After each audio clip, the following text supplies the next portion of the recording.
Modern-day Japan was well and flourishing. That is until one day a defensive weapon simply implodes, intentionally or not. A massive explosion takes place right in the middle of a hustling city.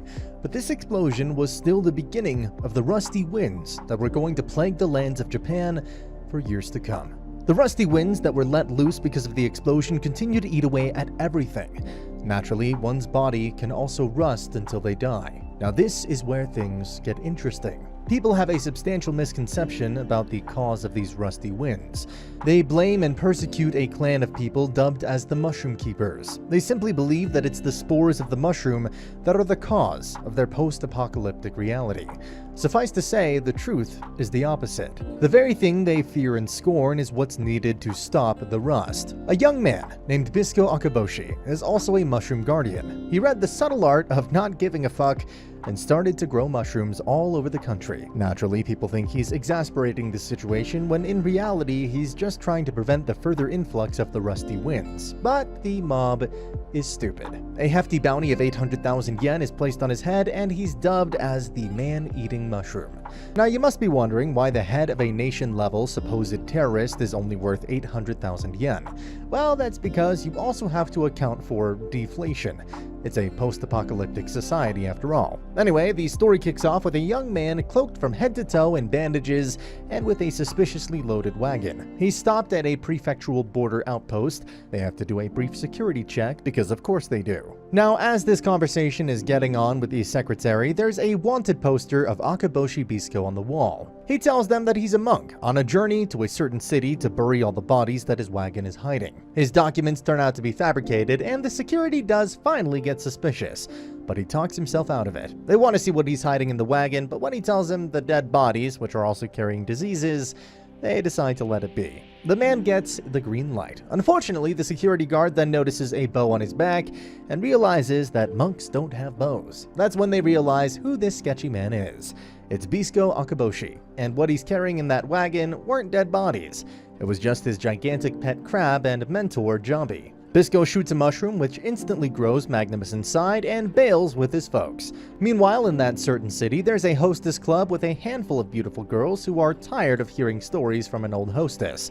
Though as the story goes on, a girl starts making weird sounds from behind a curtain. She's with a doctor named Milo Nekoyanagi, and as illicit as her moans may be, the young doctor is just doing his job and trying to help the poor girl and other locals with the rusting disease. When he's done for the day, the old hostess appreciates him and even offers one of the girls to please him. Suddenly, all the girls there get very excited as they express their desire to be the one who pleases the doctor. Though the doctor was a tough cookie, he turns them all down and leaves. He then gets some mushrooms from the black market and goes home. There he gets his older sister, who's in a dire situation because of the rusting infection, and then later he once again heads out to continue the grind of searching for a solution to this disease. His sister continues watching the TV, but when she gets the news of Bisco Akaboshi's appearance, she instantly gets up and begins to dress. As it turns out, she's the captain of the Imihama Watch, and it's her duty to ensure the safety of the citizens. Milo was outside and he had gotten confronted by Governor Kurokawa, but before the conversation could go on either way, mushrooms appeared, and the governor was distracted. During this outrage, Bisco exchanges glances with Dr. Milo, and following that, Milo heads back to his house. He sees his sister dressing up to stop Bisco despite her rust infection and tries to stop her, but she gently knocks him out. His face falls right atop her massive balloons. He was out cold. When he finally wakes up, his sister is gone. He was going to get a handle on the new illegal mushrooms he had gotten from the illegal vendor, but that's when the wanted terrorist Bisco Akaboshi simply pops up behind him out of nowhere. That's right, after unleashing massive mushrooms and spreading terror across the city of Imihama, Bisco was now at Dr. Milo's clinic. His master, Jabi, was also in the room, although heavily injured and ill. Bisco gives the doctor a lurker shroom and asks him to quickly heal his mentor. Milo tells him how using mushrooms to synthesize illness is technically a crime, but Bisco replies that he knew he was doing the same thing before he and his mentor showed up. Hearing this, Milo does a thorough analysis of the situation and tells Bisco that the old man will have to be operated on right away or he'll die. Bisco is reluctant at first, but he complies. Unfortunately, before they could follow through with the operation, General Kurokawa's quirky soldier soldiers equipped with bunny masks suddenly show up outside and commence open fire. Bisco creates a shield using mushrooms and then some distractions so that they can get away. By this time, Milo's sister, Pawu, is inquiring about the situation from her troops. She gets on her motorbike and dashes straight in the supposed direction of this wanted terrorist. The governor, on the other hand, is pestering a young pink-haired mercenary named Tyrol. As it turns out, last night, after Bisco, Jabi, and his crab successfully infiltrated through the border, this mercenary was asked to go and apprehend them. Although she failed, her attack is also the reason behind Jabi's condition. Now she's being rebuked for failing her task. She explains what happened, and then the governor orders his troops to make sure Bisco Akaboshi doesn't survive. By this point, Bisco, Milo, and Jadi have escaped to an underground sewer. As Milo tries to operate on Jadi, Bisco heads out. He once again defeats and captures Tyrol. However, Pawu catches sight of this. She was already informed that the trial she was following was a distraction, as well as the fact that her home was raided. You bet Pawu was furious. Her brother better be okay. She confronts Bisco, both are extraordinarily skilled, but Pawu is being rash and crude. He advises her against moving around so much after taking a look at her infected body, but this only further enrages her. Bisco then tries to explain that he's not a criminal. The mushrooms he spreads aren't the reason behind the rust. In fact, the mushrooms halt its progression by absorbing it. That's how they grow bigger in size. Back at the sewer, Milo was performing a blood transfusion on Jadi, but the old man was well and conscious. He agrees with Milo's concern that even if he survives this now, the rusting won't stop, and so he then also mentions the same information about how the mushrooms absorb the rust. Old man Jadi also mentions how there should be at least one organism who survives off rust alone. Meanwhile, Pawu is skeptical of Bisco's statement. She tells him that if mushrooms really do what he claims to do, why doesn't he just save Japan from the rust? To which, of course, Bisco declares that he has been doing that all this time. But people like her are always getting in his way. She ignores his claims and continues to accuse him of spreading the rust, but Bisco properly explains that the reason why people think mushrooms spread the rust is just because they grow the most in areas where rust is in abundance. That's the mechanism, and that's why he's looking for the legendary rust-eater mushroom to save his mentor from the rust. Back at the sewer, Jadi continues to talk about the same topic with Milo. Now, Bisco notices the striking resemblance Pawu had with Milo. He quickly deduces that they must be related, and so he tries to provoke her by mentioning the doctor. This drives her insane. She displays steroids level of strength as she aims for Bisco, but unfortunately the man saw right through her attack, rendered her weapon useless using mushrooms, and then proceeded to knock her out. Though as the gentleman he is, he carries her to their hideout. The mentor Jadi has fully recovered. The doctor says it's a miraculous recovery. Bisco thanks Milo for his help, but Milo is confused and wonders why his sister is next to him all knocked out. He explains that she was too strong and was also out for his blood, which is why he used a poison mushroom to temporarily knock her out. They then inject Pawu with the medicine and just leave her be. Jadi tells Bisco that he has to leave the city while he distracts the authorities. Bisco states that he won't go anywhere without him, but the old man exclaims that he's still in no shape to run. Bisco then asks a good question. He asks Jadi that if he ends up finding the rust eater they're all looking for, how will he synthesize it without his help? This is where Jadi looks towards Milo, and surely enough, the young doctor is ready to take on the challenge. He requests Bisco to take him along for the journey. Naturally, Bisco isn't the easiest guy when it comes to compliance, but after seeing the flare in Milo's eyes, the desire to save his sister, Bisco gives in. Jadi sets out to distract the forces while Milo says his goodbyes to his unconscious sister. He puts his bracelet on her hand and leaves some medicine before finally catapulting across the border on a mushroom after another run-in with the forces. Just like that, the duo is on the pursuit of uncovering the whereabouts of the Rust Eater before Jadi and Pawu succumb to the infection. Though it looks like Milo is quite excited by the surroundings. As it turns out, this is the first time he's left the city. Shortly after, they come across Bisco's crab named Octogawa. Milo is inept at riding crabs, but through relentless effort, he succeeds. At one instance, Tyrol tries to steal the crab, but she's once again defeated by Bisco. This is like the third or fourth time. Sometime later, when they enter a vacant temple to rest and stay the night, they encounter Tyrol once again. However, this time she's in a quite sorry situation, and isn't in a position to mess with them. She's unable to breathe, and her eye sockets look like they're about to pop out. Milo realizes what's going on and initiates mouth-to-mouth in order to rid her body of the balloon worm. Trust me guys, it looks even weirder than it sounds. Unfortunately, this organism was secretly planted in her by the governor so that she never steps out of line. And since she hasn't gotten her dosage of trying to subdue it, the organism grew several times in size and was supposed to be her death. Tyrol had pretty much warmed up to them by now that they had saved her life. She sells them her supplies that they aren't interested in anything except maybe the biscuits. Next, she throws some expired fuel away, but unexpectedly enough, this causes the building to move on its own. This is where they realize that the temple is built upon the top of a giant mantis shrimp. They then try to stop this rampaging mantis from destroying their route through the mountains, but it does it anyway. Now they have to take another route. When they woke up the following day, Tyrol had already left, and so did their money. Basically, she left her supplies with a note saying that she's taken the money as the price of the supplies. Later, Bisco is apprehended by a few kids after he reveals that he has a big bounty on his head. They take him to their ruined town. This is the town named Tetsujin. While Bisco is behind the bars, a sweet little girl explains the situation of their town to Milo, how all the adults are working for General Kurokawa just so they can make enough money to ensure the survival of all the kids who are suffering from the disease. Though, when Milo checks out the situation himself, he explains that they're not suffering from the rusting infection. Rather, it's another disease called shellskin, which is easily curable. He then makes a cure and rids all the kids of this disease. Now both Akaboshi and Milo are in this town. Milo's sister Pau is following their trail. All she wants is to ensure her brother's safety, though she sure doesn't have an easy life.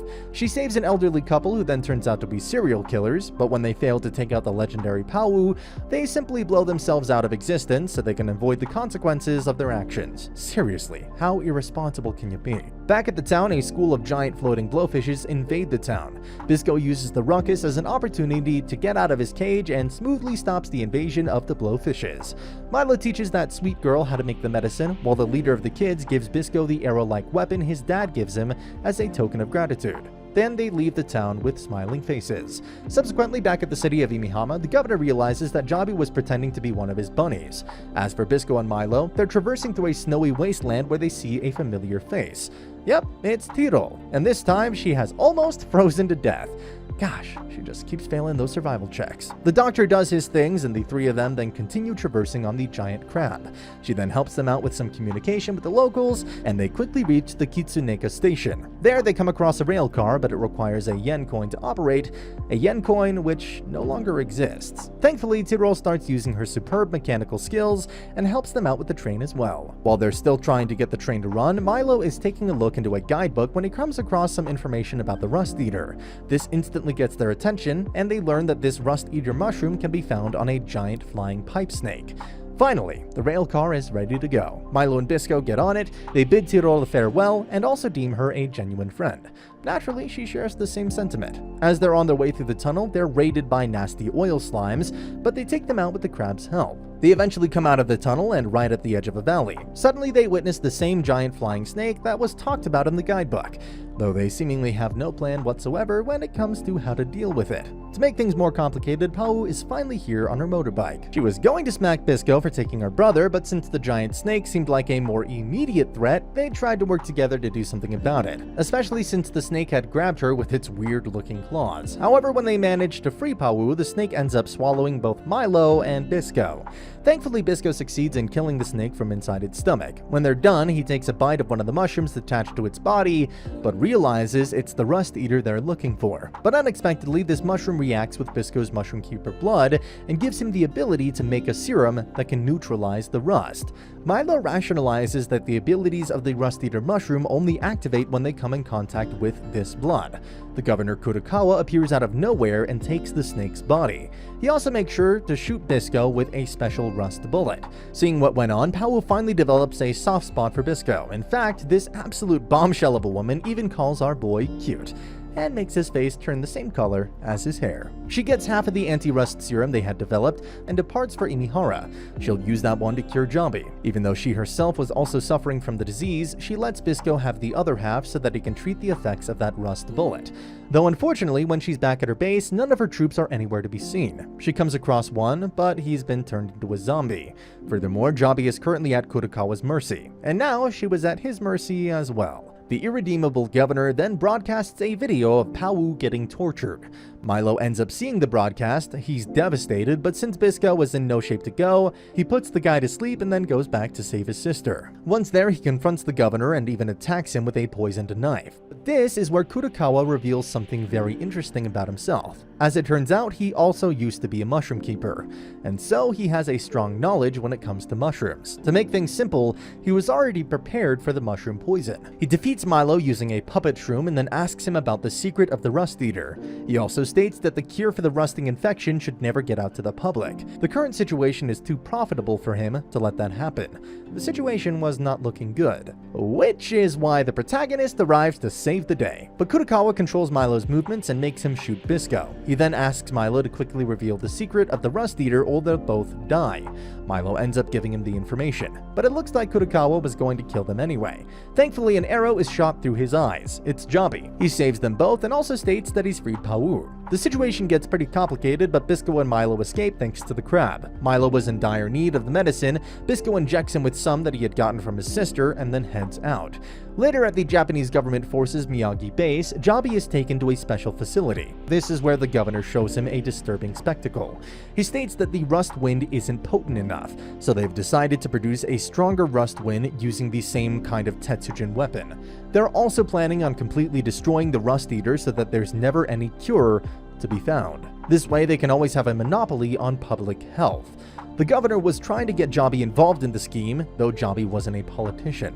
When he tries to punish Jabi, one of the bunnies reveals himself as Bisco. That's right, he was always there disguised as a bunny. He asks his mentor to destroy the cannon while he himself would go after Kurokawa. Unfortunately, in his attempt to take out the governor, Bisco first loses an eye to a rust bullet, then a few fingers, and finally an arm, as he tries to punch the governor. Then he grabs him and jumps straight into the overwhelming liquid lava rust beneath them.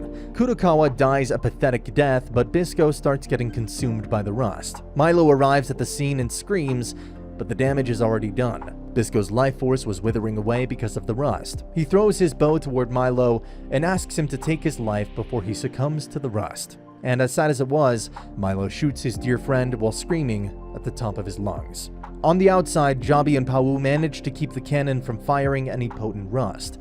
They topple the cannon and it self-destructs. The facility itself also could no longer hold itself due to the destruction. When Milo reunites with Jabi and Pau, he breaks the news of Bisco's death. They were silently mourning, that is, until something emerges from the destroyed facility. It's Tetsujin, and this defensive weapon practically looks like a colossal titan. It instantly shoots a massive load of rust and destroys the source of the Rust Eater mushrooms. It then proceeds to destroy the government forces. Even so, Tetsujin continues to walk while leaving a massive trail of rust, which continues to turn the surroundings into wastelands. Back at the base, Tyrol also hears about the incident. Milo, Jabi, and Pau get on the crab as they follow the Tetsujin. Milo hypothesizes that it's Kurokawa who transformed into the Tetsujin. Jabi, Milo, and the locals fire arrows at the Titan, but it counters them with massive explosives. Once again, the crab tries to protect them, but the explosion was too much. In an attempt to keep Milo safe, Jabi is heavily injured. Tyrol, on the other hand, encounters Pau and lets her onto her vehicle. She then explains that she's found the manual of the Tetsujin. Subsequently, since Jabi was heavily injured, Milo leaves him in the hands of the locals and follows Tetsujin. Its destination is Imihama, but the Titan also encounters Tetsujin Town on the way. It's the town with the kids. They all abandon their homes and try to run away while their town is destroyed. Fortunately, Milo's continuous firing of the arrows somewhat slows the Titan's assault. Pau's forces then appear and initiate a full-scale attack using tanks, missiles, and aircrafts. By this time, Tyrol, Pau, and even Jody show up on a jeep. They're there to help Milo, who just stopped shooting arrows. As dire as the situation, the emotional turmoil was just as real. Milo uses the steroid mushroom to enhance his physical states and then decides to physically attack the Titan. He lands on his body and starts cutting it open. While doing so, he notices Bisco's goggles entrenched in the Titan's body.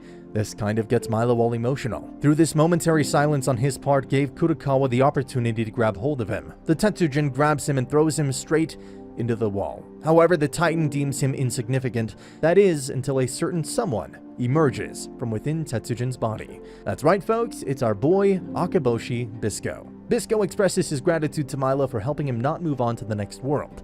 He also notices that not only has his body been healed, but he's also exuding mushroom spores. Milo is, of course, genuinely delighted to see his buddy again, but seeing the changes and attack power, he deduces that Bisco is also now a Rust Eater. He's basically half human and half Rust Eater. Now, the man tries to fight the Titan, but it's not easy when your opponent is as big as a colossus. Thankfully, Tyrol states that Kurokawa must be inside the Iron Mask. and that should be the focus of their attacks. Hearing this, Pawu volunteers to be the one who splits the mask open. In return for the favor, she grabs Bisco's collar, pulls him in, and gives him a quick yet gentle kiss. Our boys finally become a man. Pawu then uses Jabi's help to launch toward Tetsujin's head, and she then proceeds to flawlessly execute her job. We catch a glimpse of the rusted Kurokawa, but Bisco shoots an arrow through his head. This keeps Tetsujin from eventually self-destructing, and the arrow miraculously results in the emergence of Colossus Rust-Eater mushrooms all over the place. The mushrooms consume the Tetsujin and also cure both Jabi and Pawu's rusting infection in an instant. As you can expect, these mushrooms are more than enough to properly cure Imihama's populace. The day is saved. In the aftermath, we can see how Pawu becomes the new governor of Imihama and also declares Imihama as a state independent from the Japanese government. The adults of the Tetsujin town also finally return back to their kids. However, after realizing that he may now be practically immortal, Bisco and Milo go beyond the borders once again. Bisco obviously doesn't want to live forever, and he also thinks that the mushrooms that keep popping up all over his body are annoying, which is why the two of them embark on yet another journey. This time their goal is to somehow reverse the effects of the Rust-Eater transformation. But that's a story yet to be told, in the anime, at least. And that's the end of the video. As always, if you liked what you saw, subscribe to the channel. I'll be uploading a lot of videos just like this, so I'll see you at the next one.